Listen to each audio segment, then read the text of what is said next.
నిర్విరామంగా మన సంఘం కోసం, కులం కోసం పనిచేస్తా ఉంటారు. గత 40 సంవత్సరాలుగా వారి కృషి చూస్తా ఉన్నాం. వారు భారతీయ కాపు ఐక్యవేదికలో ప్రధానంగా ఉన్నారు. అదేవిధంగా తెలంగాణ మున్నూరు కాపు సంఘంలో, బీసీ సంఘంలో కూడా అధ్యక్షులుగా ఉన్నారు. ముందుగా సిజే టీవీ గౌరవ పెద్దలు చందు జనార్దన్కు ధన్యవాదాలు. ఎందుకంటే భారతీయ ఐక్యవేదిక కాపు నాడు అందరూ తెలంగాణలో ఒకటే కులం ఒకటే సంఘం అని రాష్ట్ర అధ్యక్షుడైన గౌరవ పెద్దలు కొండదేవ గారు నిరంతరం 10 సంవత్సరాలు పోరాటం ఆ ఫలితం ఇప్పుడు ఫలించింది. ఒక కులానికి పరిమితం కాకుండా బీసీలను అంతా ఏకం చేయాలని ఒక లక్ష్యం పెట్టుకున్నాడు. అదేవిధంగా ఇతర రాష్ట్రాల నుంచి వెళ్ళి మన మున్నూరు కాపులు 40 లక్షలు ఉన్నారు. నాకు ఇప్పుడే తెలిసింది.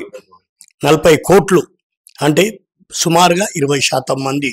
మన సంఖ్యాబలం ఎక్కువ ఉంది. కాపుల సంఖ్యాబలం ఎక్కువ ఉంది.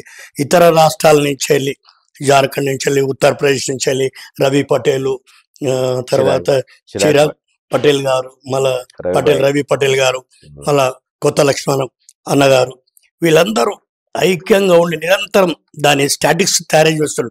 ఎట్లా చేస్తే ఏకం చేయాలి, ఎట్లా ఒక్కొక్క రాష్ట్రం, మనం తెలంగాణ రాష్ట్రంలో ఆల్రెడీ అంటుకుంది. మన కాపు కులం ఎన్నో మీటింగ్లు పెట్టుకుంటున్నాం, ఐక్యత ఉంది. కానీ దాన్ని ఇంకా రాష్ట్రం నలుమూలలుగా అయితే స్తంభించాలి.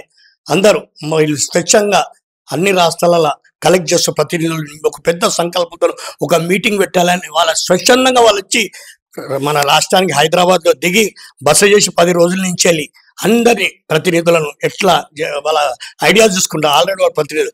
అదేవిధంగా అందరం కలిస్తే మన బలం చేకూరుస్తుందని కోరుతున్నాను. జై కాపు, జై మున్నూరు కాపు.